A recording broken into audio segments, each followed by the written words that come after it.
So I want to thank everyone for attending this Washingtonians for Public Banking virtual town hall. This is our first town hall of 2025. We usually have these events every 2 months to educate our members and the general public about our supporters and the general public about issues related to public banking and banking reform. I'm very excited to have two fantastic speakers today for our organization. One is State Senator Bob Hasegawa from the 11th District, and the other one is State Senator Liz Lovelett from the 40th District. Both of them will be talking about public banking legislation that's going to be introduced in our state legislature this session. This presentation is recorded. It's going to go on our YouTube channel. So if you want to watch it or you know someone who wasn't able to attend, they want to see the presentation, you can visit our YouTube channel, which all our virtual town halls are posted. All right. If people want to become more involved, please visit our website. It's www.waforpublicbanking.org. It's an excellent opportunity to find out more about public banking and how we can mobilize to support financial reform here in the state of Washington. So without further ado, I'd like to hand it over to our two speakers for today, Senator Bob Hasegawa, 11th District, and Senator Liz Lovelett. Thank you for attending and speaking to us. You want to lead us off, Bob? You're on. There you go. Yeah. Go ahead, please. You want me to start? Oh, you want me to start? Okay. Yeah, you start. Who's on first? Who's on first? Yeah. Well, I guess there's breaking news in that I got a bill number for a state bank bill that I dropped. So it is 5754. And why don't I don't know if it went into the chat. My chat disappeared, but I tried to get the link to the bill's website there. Oh, there it is. Cool. So, what is that? I'll put the link in the chat. Oh, yep. Did it. Done. So, I don't know what you want me to say more than that. I just say check out the bill, go to the website, the link that's linked there. Whatever you probably need to know about public banking or why it's important at this point in time anyway is in the section 1, the intent and findings section. The rest of it is just don't get bogged down in the bill language. You know, it gets tedious. So just know that it is creates a publicly owned depository bank, and the structure, the whole thing is malleable. Whatever the legislature is willing to accept, as long as it meets some fundamental criteria that it provides leveraging capacity with deposits and is not overly narrow and restrictive, which previous iterations of bills have been.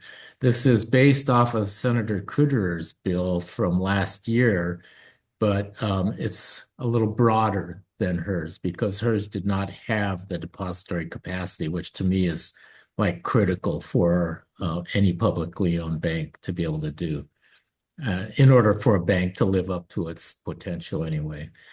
So with that, I guess, I don't know what else you want me to say about it. Well, why don't we hear from Senator Lovelett, and then we can take questions and discussion from the group. Yeah, so thanks for having me tonight. I've been taking a little bit different approach to the state banking conversation just because it's, we've kind of kicked concepts around for a number of years and trying to figure out what is going to actually get us to the finish line, what we can do in terms of vote count and capitalization of the bank. I mean, as you guys, I'm sure, have heard, the urgency for a proposal for a state bank is more relevant than ever when we're in this incredible budget crisis. One of the inherent challenges, though, is, it takes a substantial amount of money to capitalize the bank initially. And we're in a landscape where, budget writers are trying to trim billions of dollars out of the budget before we start adding new things.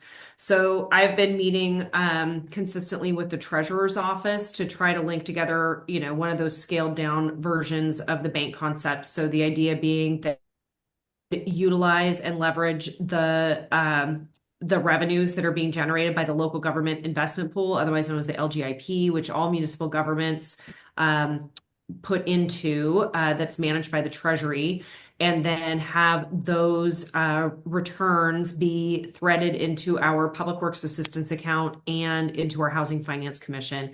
Most of what we want to try to accomplish with this bank has to do with providing infrastructure for our communities at a lower interest rate and the potential to generate enough revenue to eventually hopefully do some grants, but also to kind of thread together how challenging it is to deliver on really large scale infrastructure projects. In my area, floodplains by design is an example. We're going through a lot of iterative grant processes to try to get a more robust flood management system that is obviously multi-jurisdictional between the county, the different cities that are impacted, the Canadian government for that matter. So really trying to think about how we can use Washington dollars to support Washington programs. So I've been working with the treasurer's office and his staff to try to see if we can come up with a more, like a smaller scale version that would be housed in the Treasury. So I think there's, obviously Bob is the godfather of the bank movement here, and I'm always happy to support his proposal, and we'll see what we can get done, and would, we'll look forward to co-sponsoring and advocating for it this year.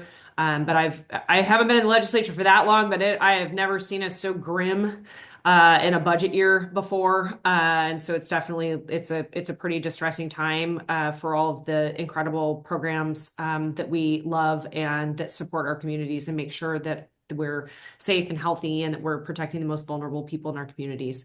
Also been trying to help lean in on the National Infrastructure Bank conversation, have, continued to be a champion for them to get it done at the national level as well. I mean, we're going to need financing at every level of government to fully realize both our housing and infrastructure goals. So here, stand by to support Senator Hasegawa in this iteration, the 2025 iteration of the state bank bill, and we'll just continue to do my due diligence on kind of my micro concept. Thank you. And before we have open up for questions and discussion, I do want to make sure that everyone is on the same page. I know there's a lot of people in our group who've been following these issues for a while, but some people are new. So, Bob Hasegawa, you mentioned before that the bill that 5754 is a reiteration of the Cooter bill. Could you just describe a little bit what was in that bill so people have some type of reference that they can draw on for understanding the context of the current bill that is being introduced? It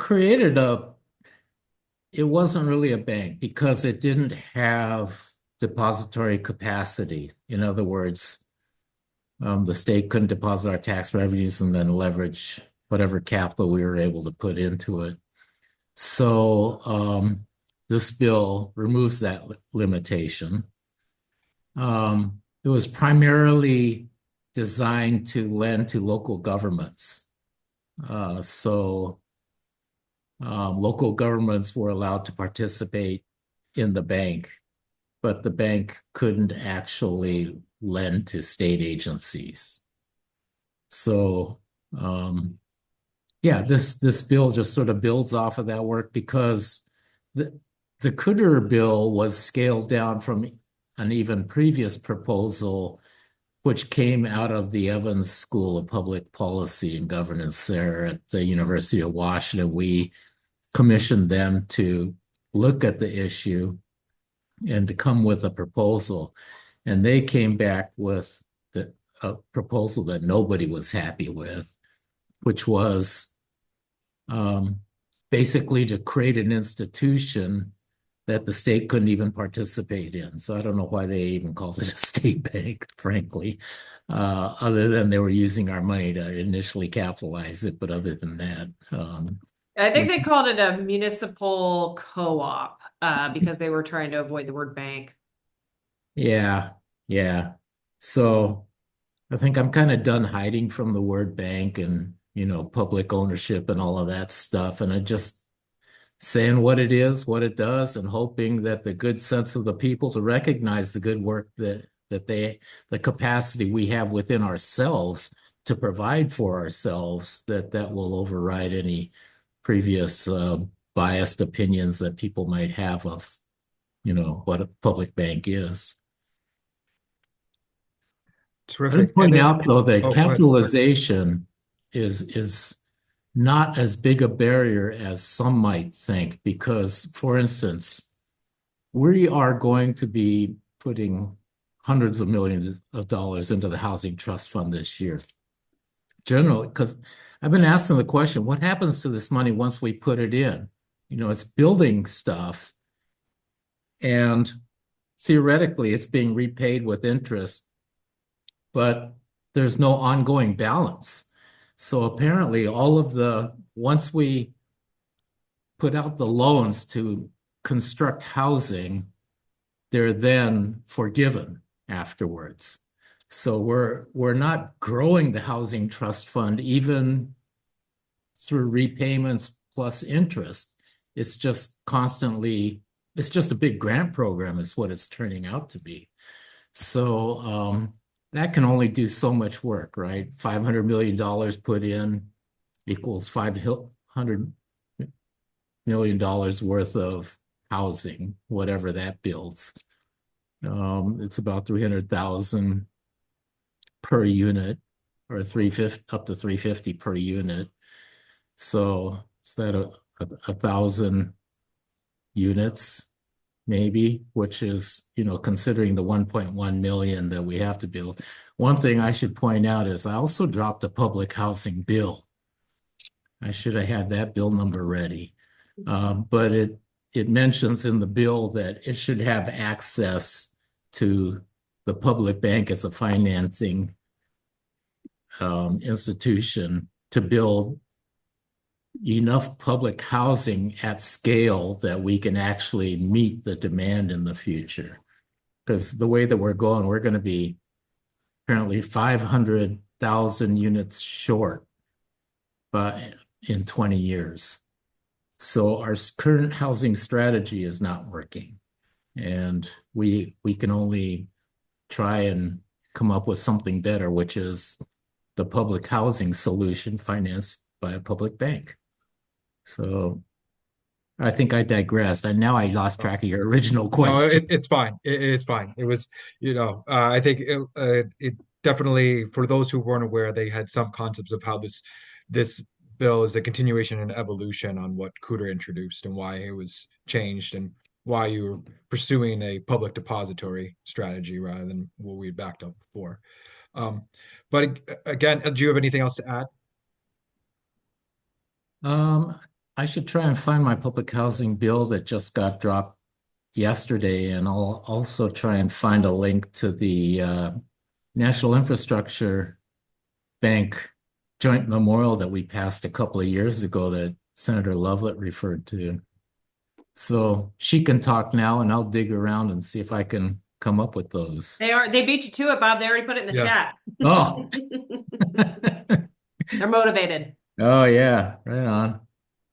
And then with Senator Lovelett, with your initial comments, just so we can have clarification, could you explain to people what the local government investment pool is? And then you mentioned it's intertwined with trying to work with the Public Works Department and the Affordable Housing Trust Fund, I think is what I heard too. So if you could just explain, how those, the federal's Washington State's bureaucracy can be quite complicated. So if you could just explain that for people who may not be so familiar with all those agencies.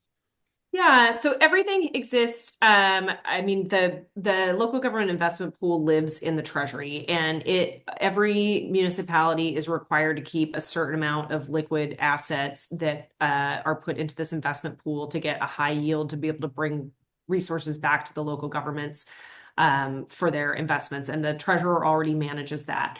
And when I started talking to him and to others on his staff, I mean, did you know, for example, that he already has a 1% loan program in the Treasury that is for infrastructure that hasn't been used? Now, why is that? Is it because the level of paperwork and bureaucracy is too much? Is it because municipal governments just don't know about it? There's been some real interesting conversations around, what all we want the bank to cover. And, obviously there's kind of the gold standard North Dakota model. And I will say in years past, it has been less politically feasible that, something like that would get to the finish line. We've also had, I mean, personally, I've had a lot of meetings where it was just intoned to me that it was against the state constitution to be able to have the state be an actual depositor, someone who's putting their resources into the bank. And that's why, we went with the route of the municipal co-ops.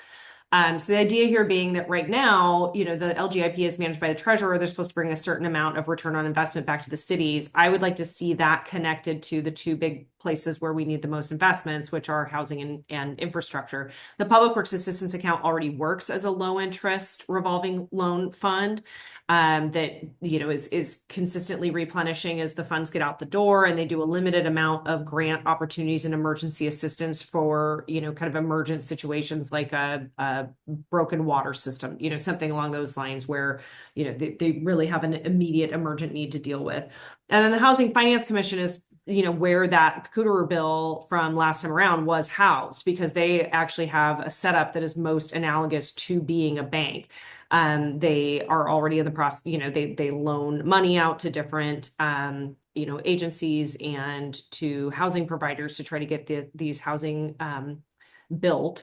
And so to me, it just made the most sense to try to string together this investment pool that's already working on kind of that growing the nest egg of the resources to be able to then leverage that into the two existing programs that are already delivering infrastructure and housing in our communities as we speak. So was trying to find like an elegant and a little simplistic version of this to just start socializing it and see what we can come up with to be leveraging these funds in a way that's going to give more value to the taxpayers of Washington State. Excellent. No, And oh, Senator Hasegawa, you had something to add? I think that was Howard. Oh, okay. Sorry. No, but I could add I was- that the Housing Trust Fund pushed back hard on being included in that bill. Yeah. I think they just didn't want to administer the bank, right? And that was a big ask. And similarly, the Public Works Assistance Account didn't want to manage much more than what they were already doing. But I think they're constantly lobbying us for additional resources because they're generally 100% subscribed. Meaning as soon as they get the dollars out the door and the loans are being repaid, they have new projects that come up. And they've even, gotten into things like helping rural areas get broadband. I mean, they've expanded their mission considerably to try to respond in a nimble way to the needs of city and county governments. And they used to award on an annual cycle. Now they're doing it quarterly. So they're really trying to be more responsive to what kinds of requests they're getting in. Excellent. I do see we can open it up for questions and discussions now, and I do see there's already a question introduced in chat by Lynn. I'm going to ask people if you want to ask a question, if you could raise your hand, use the raise your hand feature in Zoom, and I will call on you, or you can write it in chat, and I will get to them as I see them. So, first question we have from Lynn in chat. Lynn, do you want to ask your question to the group? I can. I'm excited and have been for years about the state bank.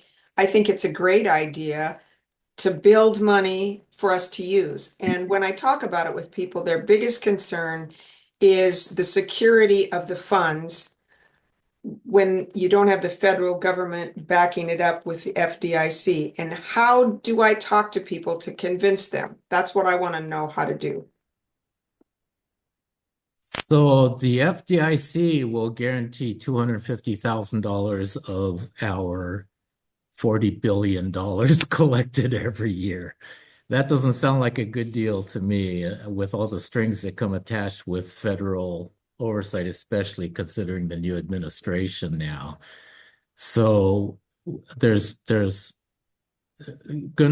full transparency and accountability built into the bill so that Department of Financial Institutions, which is a financial regulator for the federal government, for state-owned institutions, and they do a lot of the groundwork, even with some federally chartered institutions here in the state. But that's what they do, is they make sure that banks are adhering to the law and remaining solvent, and not, they audit the books, they audit the lending practices, they do all of that stuff. But also the state auditor will be auditing, so we'll have double auditing capacity there. The state treasurer wants to make sure that the state's funds are secure, so they'll be watching very closely too. So we've got all these eyes watching the institution. And because we're not associated with the FDIC really doesn't mean anything. It just means that we're not hamstrung by the federal government in order to save $250,000 of our account. So the Federal Reserve, on the other hand, the bank needs to find a liquidity source, such as the Federal Reserve or the National Cooperative Bank, which was established as another one of those liquidity providers for cooperative associations. The Federal Home Loan Bank. We can apply for membership to any of these institutions to ensure that the bank has sufficient liquidity, but I don't foresee it having any problems anyway, because the state will be its primary customer, if not its only customer. And so we are not going to overdraw on our own bank. Okay, next question I see from Cynthia. Cynthia, you put in the chat. Did you want to speak it to the group?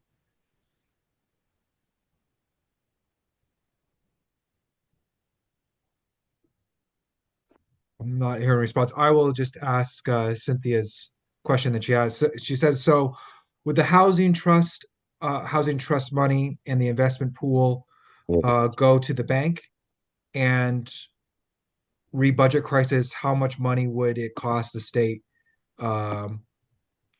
to actually start the bank? And sorry, Cynthia, it looks like she's having struggle unmuting. Let me see if I can help you with that.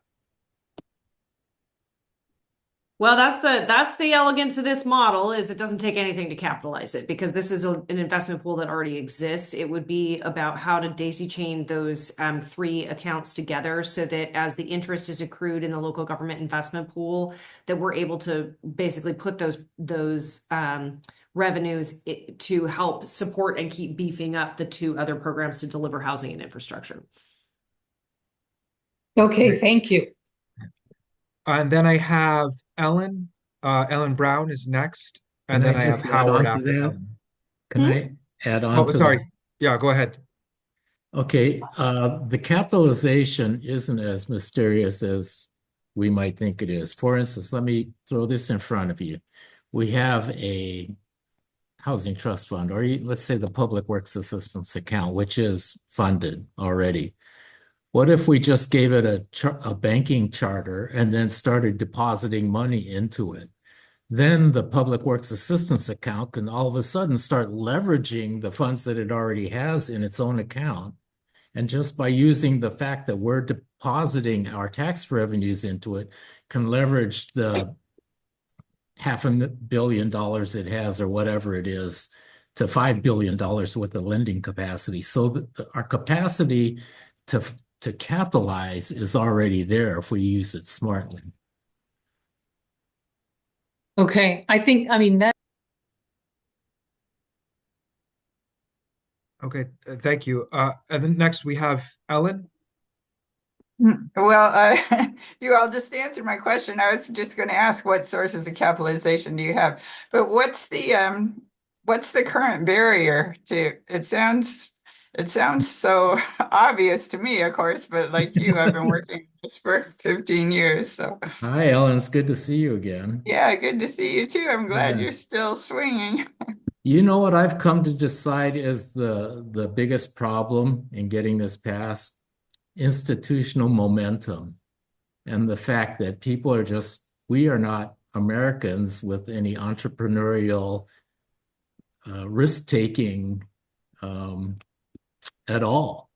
You know, people, I think it's the fact that it's different. People don't understand it or don't want to understand it because it's not that complicated, really. And therefore, it doesn't get done.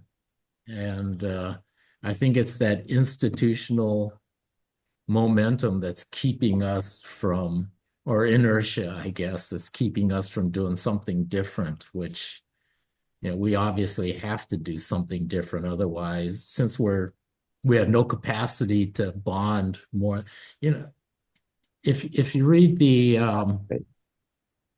findings and intent section in the bill that I just dropped, it runs at some really rough numbers.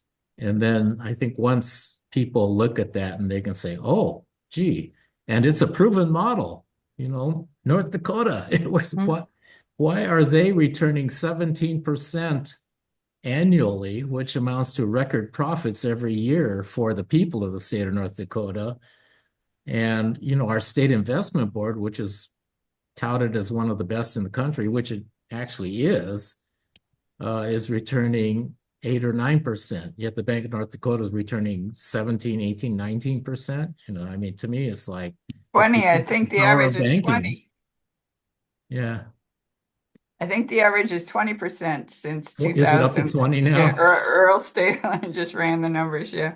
Wow. And I think you're right about attitude. I just read an article on China, so of course I researched it. But it seems to me that they just decide to do a thing and they do it and they find the money for it. And of course they own, the government owns the PBOC. It's not like independent the way ours is. And they've got the infrastructure bank and they just decide they're going to do it and they go out and build it. And yeah. And we could and should do that too. I mean, They have a little more unilateral governance structure in China than we do, to be clear. Yeah, but yeah, true. Yeah. But it works, you can do it that way and it works. Yeah. It used to be, though, a can-do spirit here, and now it's we can't do it because spirit. Yeah, right. Half the country, no matter what you try to do, half the country is going to oppose it. Yeah. Or half the Congress, yeah. So next up, I have one to make a comment was Howard. Hello. Hello, Howard. I have been interested in this since I first heard you, Mr. Hasegawa, and you, Ellen, talk, and I have read your book and other very similar things, and am entirely supportive of this idea. We have to do this. But there is enormous confusion about how to do it. And the idea that we have to behave like a conventional bank only goes so far. I don't really think we need to seek profit at all.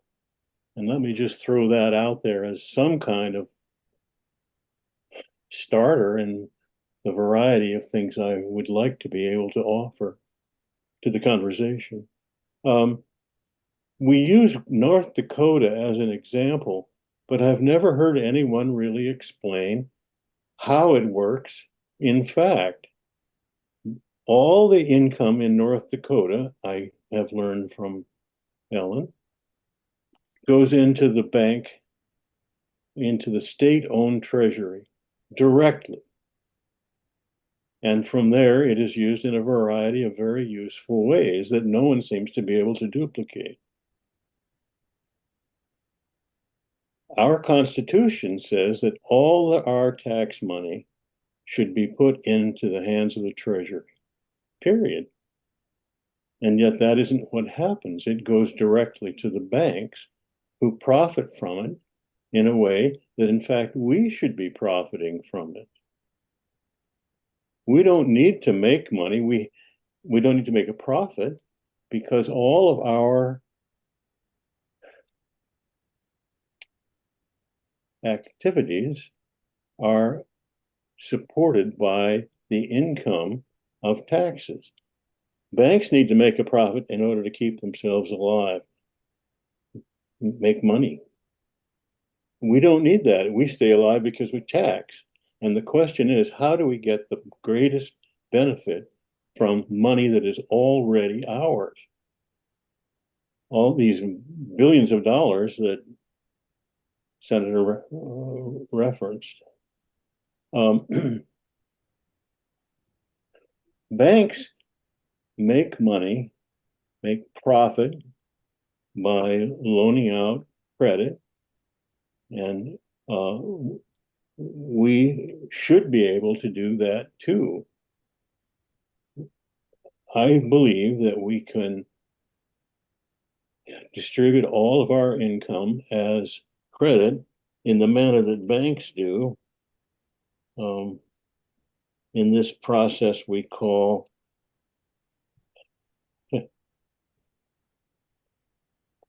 I'm sorry, I'm stumbling. I'm afraid I'm a little too tense to do this effectively. It's Oh, okay. relax, Yeah. relax. This is a We're friendly crowd. Yeah. friendly crowd. We're easy. Thank you. And we can give, you threw out a question, we could give the senators, Hasegawa and Loveland, an opportunity perhaps to answer the question of regarding, do we need to be really concerned about how profitable the bank is? And Well, commercial banks exist to literally make money. They generate money out of good faith, period. And they take from that profit, which keeps them alive. We've operated on a very different system. We generate money out of taxes, and we stay alive because the citizens are willing to pay those taxes. Therefore, those taxes can be applied differently than banks do. We should be able to put all of our tax money up for partial reserve lending. All of it. And that at say somewhere between 4 and 10% partial reserve lending, that leaves an enormous amount of money to be distributed for public purposes. And if that were managed by the treasurer, but also by the legislature, the way we manage all public investment, we would have much more money than we're talking about here. let's let the senators an opportunity. Senator Hasegawa or Senator Loveland, would you like to respond? Or? Go ahead, Senator Lovelett. Yeah, I mean, naturally, this is not about. I always think of these things in terms of the policy, the practical, and the political, right? This has never been about the policy. This has been about the practical and the political, and having enough will to move something down the field that is a really foreign concept to a lot of people. And, Senator Hasegawa has done an incredible job of just like continuing to socialize this concept of making sure that it's always in front of members, that when we have problems that are facing us, either budget or infrastructure related, that we're bringing up, like we could have been solving this if we had a state bank. But it really, like, big things take time. And, especially one of the challenges I will say we've had is that, like, while we've been talking about it a lot on the Senate side, there's just not been the density of House members that wants to move it forward. And so it's died in the House twice now. And so some of that we've been doing in the meantime is just really trying to make sure that, their members are aware of the benefits of this program and how we can get enough density of votes over there. Because this is one of those things that, like, while it should be a nonpartisan issue, it's not. So when only your team is carrying the water on something, it just the way that you work with other members to get it to happen is a lot more challenging. Well, and we haven't had an enthusiastic champion in the House that's been ready to run with this. Yeah. The other side is backed by the banks, and they see this whole thing as a threat to their benefits.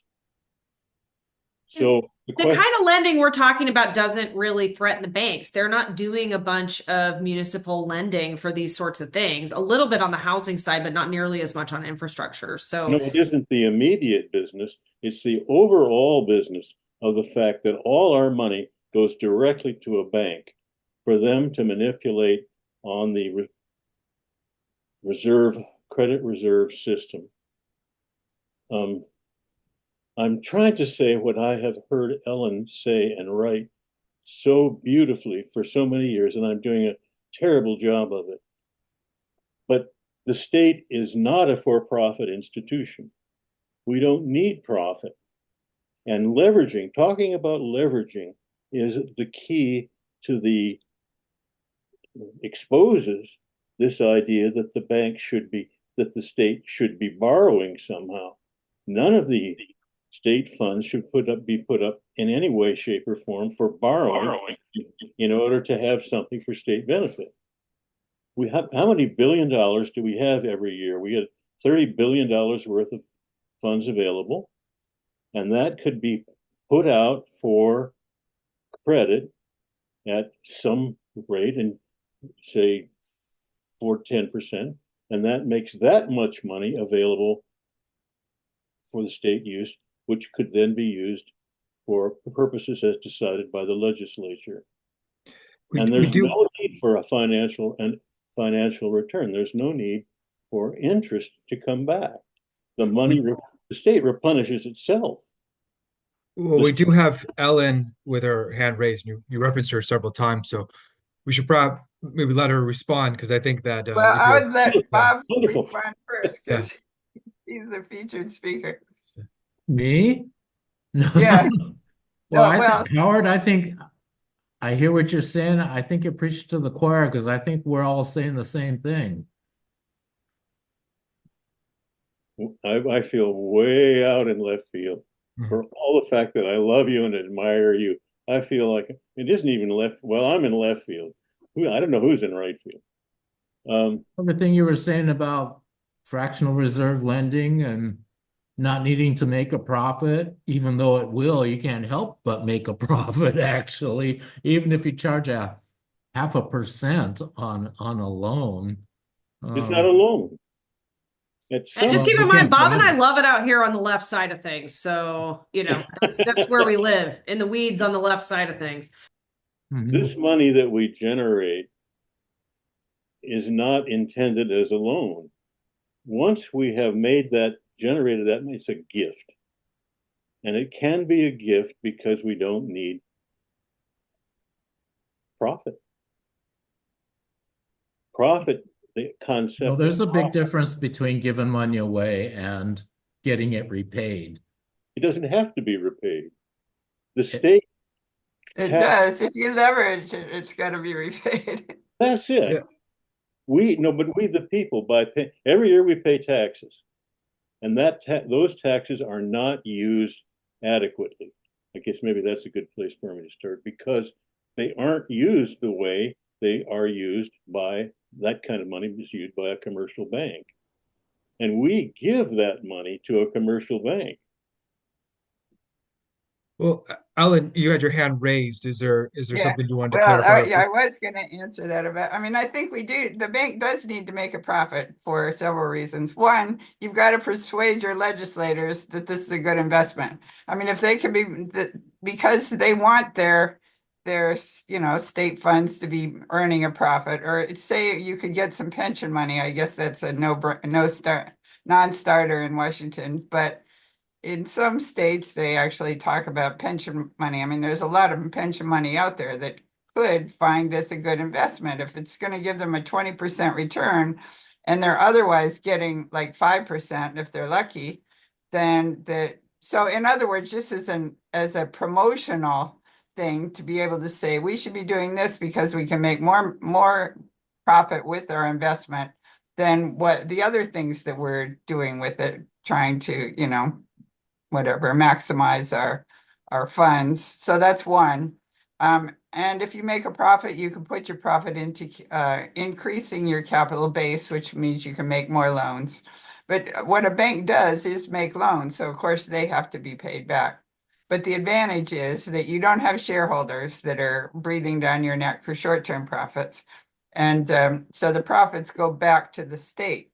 So you don't have to make a profit for anyone else. You're making a profit yourself, but it's a good thing to have a profit. It seems to be. I mean, that's one of our selling points. It's Make just more the with your state is a money. nonprofit business. Yeah.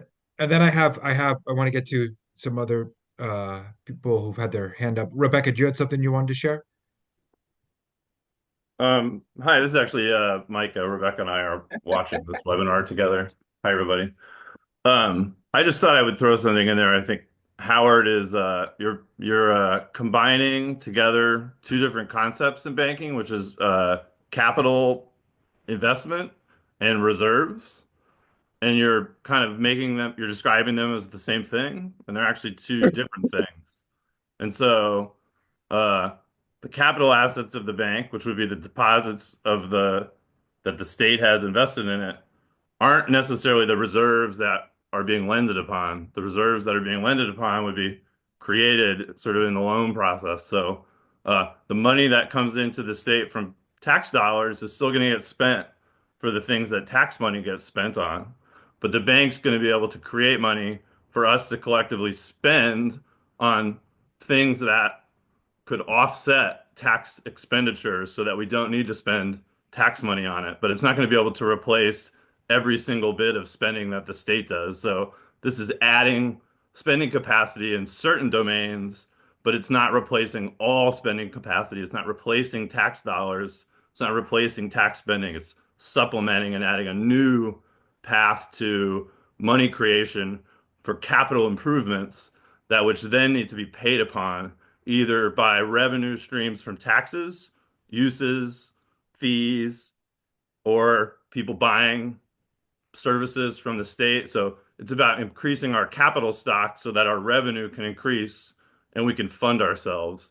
And so profit in this case is sort of different because it's public benefit combined with financial profit. So like there's investment in public infrastructure that we all get to use. And so it's not so transactional, but we still have to pay the bills and also pay the people that work at the bank. So that's partly what the interest rate is paying for the operational expenses of the bank, which in banking terms is paid out of, revenue. The leftover is profit. In this case, we would hope to be left over with very little money, but that little bit of money could get reinvested. So there's some conceptual things that I think you should look into as far as like how the banking system works, because you're combining a couple concepts together and it's confusing you.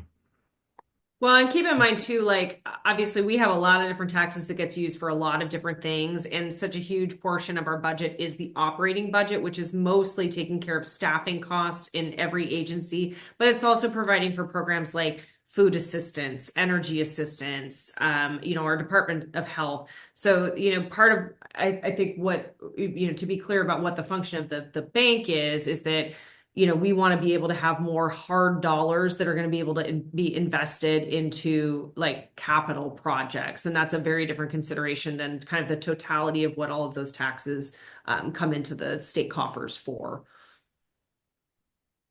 May I just comment that I don't see the differentiation that I'm making, the separation as the gentleman just described as my position. The tax funds are never taken away for reinvestment in the manner that I guess I have conveyed. That body of money, the reserve, stays. It's the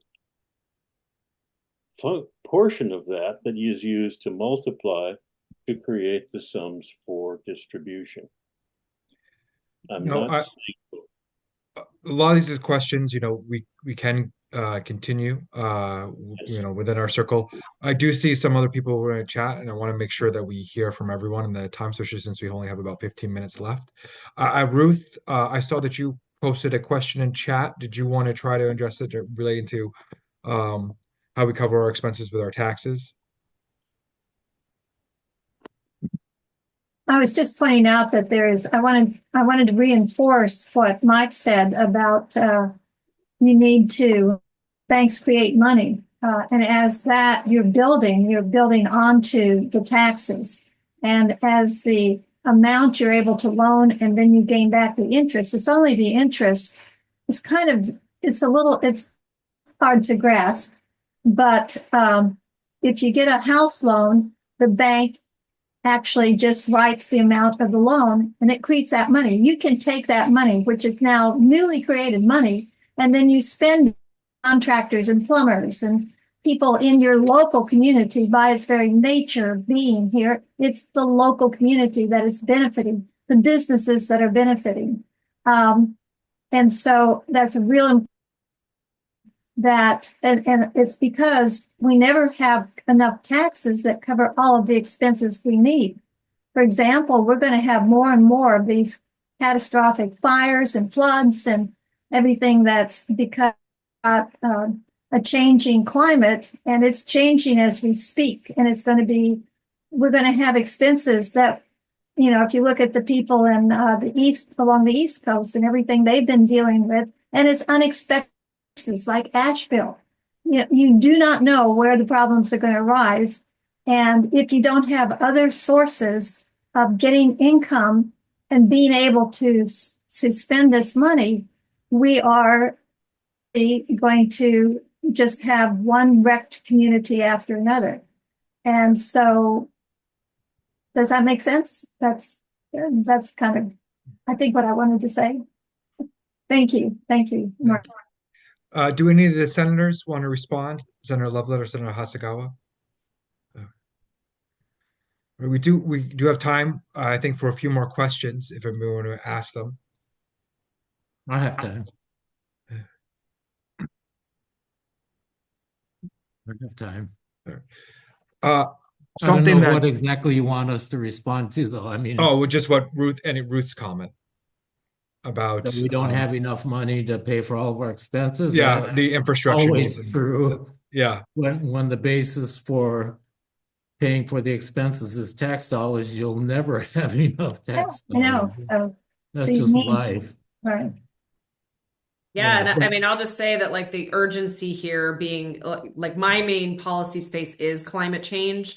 It is urgent. It's happening now. The way that we make decisions about housing impacts how we are able to be resilient against climate change and the infrastructure needs that we're going to have for the future. And I'll just give an example out for our tribal partners. We have our coastal tribal nations that are now having to move their entire reservations up from sea level because of how catastrophic the king tides are, inundating their sewer systems and flooding their homes. The need is just going to continue to get more acute as we try to deal with the way that climate change is absolutely going to continue to ravage our communities, whether it's floods, whether it's fires, whether it's sea level rise. I mean, I'm from an island community. Most of our infrastructure is at or below sea level. And that's before we start to kind of creep up how much higher that watermark is going to be.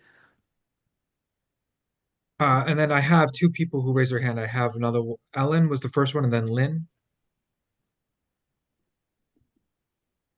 Well, I did download your bill and I'll look at it, but I just wondered, so what are you proposing then for your capitalization? Where will you get it? I will admit this bill is not as cooked as it probably should be, because we're right on cutoff here, and I had to get something in. So what I did was focus a lot of attention on the intent and findings section, which is like the section 1 of the bill. So because I'm trying to lay the justification so people can get a quick read and see why it's important. Once they figure out the benefits of it, doesn't matter what the rest of the bill says, we need to figure out how to do it. That's what I'm trying to do to move it. So it lays out a basic superstructure, governance structure, and who's the treasurer has to transfer such and such amount, but only at the call of the board, because you don't want to inundate a fledgling bank with too much that it can handle at the beginning. Otherwise, it's money that could otherwise be earning interest someplace else, as little as that interest is, actually. But that it's going to be building towards a full-blown standalone bank of the state of Washington that does not have a narrow mission, that can actually hold deposits for the cannabis industry because they're totally unbanked right now, or that can possibly provide school loans in the future if it needs to, depending on if the board sees a need, then they should be able to try and address that need with this public facility. So, yeah, the capitalization piece, we don't have to do anything. I mean, it gives the bank the authority to sell its own bonds that don't impact the general fund so that it doesn't go against the state constitution. But I think we've got enough held in reserves everywhere. Every time I'm sitting in Ways and Means, I hear about another little bucket of money that somebody's got set aside. I'm thinking there's another the more money we. So if we just I think somebody asked, how much money does it cost to set up a bank? Not much. It just depends on how much we want to invest in it. Because, if we're going to take advantage of the fractional reserve lending capacity of the bank, the more we put in, the 10 times more good work that it could do out there. So the more we put into it, the better off we'll be. I gave an example in the intent section, for instance, this year.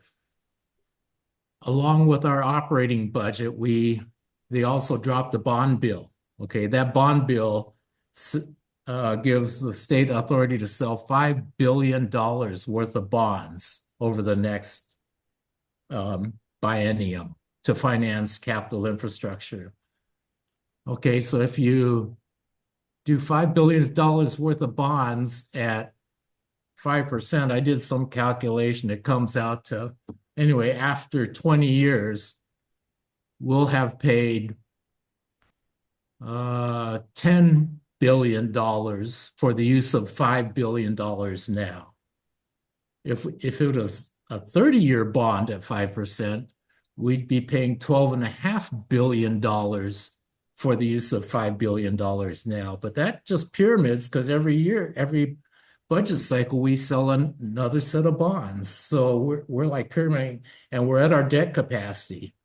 So right now, that's why we can only sell $5 billion in bonds, because that's all the Constitution will allow us to sell to get back to the debt capacity. So, when we do that year after year, we're just paying so much more in interest and on these bonds, plus all the bond brokerage fees and all of that, when instead we can be lending it back to ourselves. If we put even $1 billion, no, say $500 million, set that aside to capitalize a bank, that's the $5 billion of bonds that we'd otherwise have to sell. Why not just invest $500 million to capitalize the bank? Then, that $5 billion can go towards supporting the housing trust fund, the public works assistance account, all of these different revolving loan accounts that we have without costing us a cent. So we have the capacity to do it now. It's just that we need the will. And you would need liquidity, like as the money goes out, it's got to come from somewhere. You need reserves. So you would pull those out of, it seemed to me you used to have like 100 billion, or am I wrong? Where would you get your liquidity? Well, just pull it under. We're going to drain our budget stabilization account, which is the euphemism for a rainy day account, because we have people will vary on how big a deficit we're going to have for the next biennium, but the projection is, generally accepted projection is $12 billion shortfall. So our liquidity, we only need enough liquidity to cover the bills that we have to pay, right? And we'll be getting taxes in to pay those bills out. Tax come in, goes straight out. Liquidity for emergency needs, the treasurer already has in our, what he calls the concentration account, a cushion built into the concentration account. That cushion is right around $2 billion. So even if it's 200 million of that $2 billion, he wouldn't miss anything out of the cushion he's reserving, but that would create $2 billion worth of lending capacity for the bank if we started it up. Am I getting too esoteric for all of this? No, I think it's good context, though. We do have one more person who wanted to speak. And so I wanted to give her a chance. So Lynn, if you had a question before we wrap up. My question is, I assume you want us to support the bills, go online as pro, and speak to our elected officials. I'm in the 37th LD and I plan to do that. How else can we support moving this forward? That's an excellent question. I mean, I'll just say there's our whole business of being in lawmaking is purpose built to kill bills. So it's really about being strategic about where and when you choose to inflect. So the first stop is policy committee. The next stop is fiscal committee. The next stop is getting it pulled from rules and getting it to the floor. The next stop is, talking to the analogs in the other chambers. So, I mean, I think it's just being organized, knowing when those hearings are, so that you can be sure to communicate with committee members in a way that is cohesive and strategic. And instead of, a blanket email that's going to go to all members. And just pro tip, always CC our legislative assistants if you want us to see things, because otherwise we don't necessarily get it. We don't actually get emails directly from you guys. Do you have anything to add, Senator Hasegawa? Well, core organizing strategy has always been build your base first and then go out. So, I've been building the base for quite a few years now, trying to just talk with people who are most likely to be sympathetic to the thing, but then also going outside. I give presentations to all around the state, but in the city of Spokane, Eastern Washington is a different animal, but there are Eastern Washington legislators who support a state bank.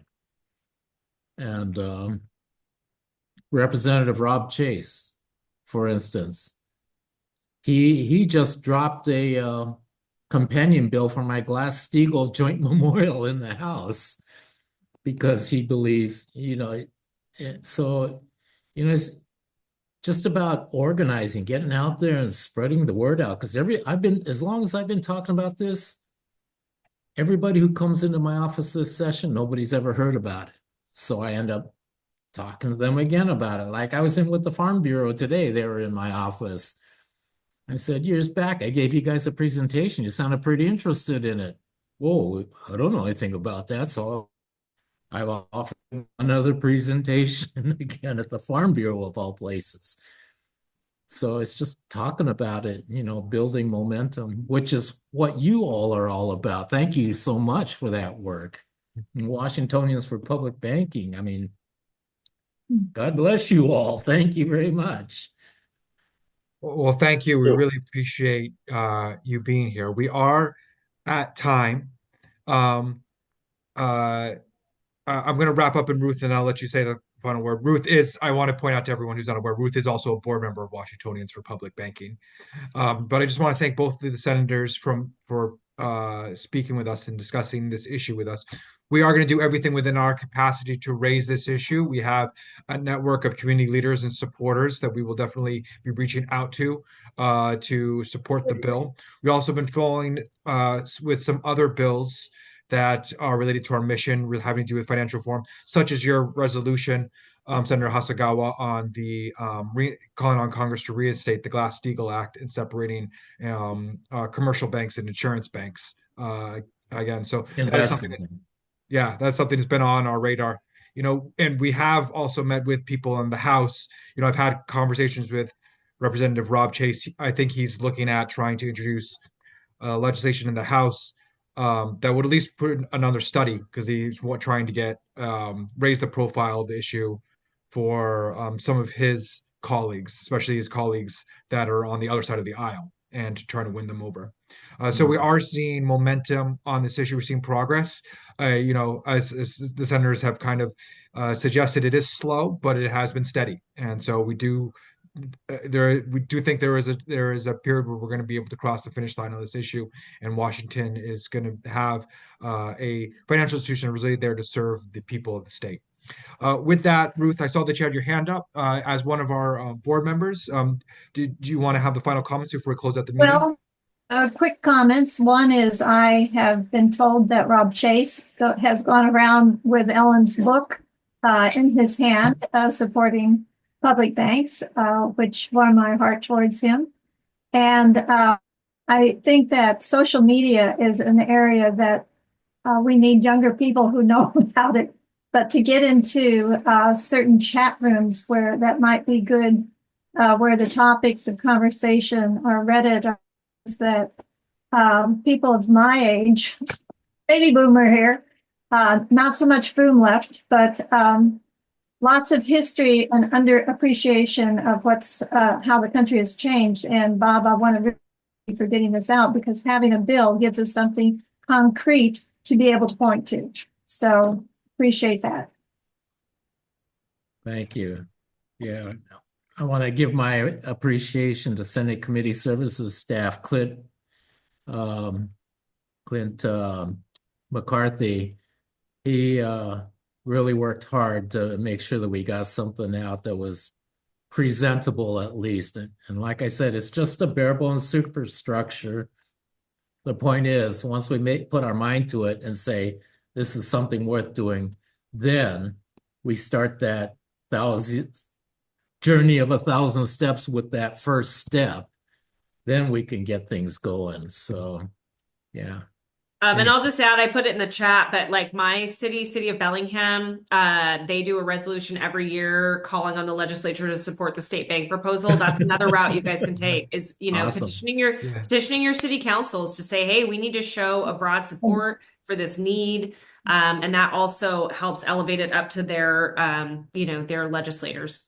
So, but thank you for having us all tonight. Thank you. Thank you. I do want to put a note out. We are going to have another virtual town hall next meeting, and I want to advertise Ellen, who's joined us. She will be speaking at that. So if people are interested in picking her brain more and hearing what she says about the future of public banking and the public banking movement here in Washington State, that'll be happening next month.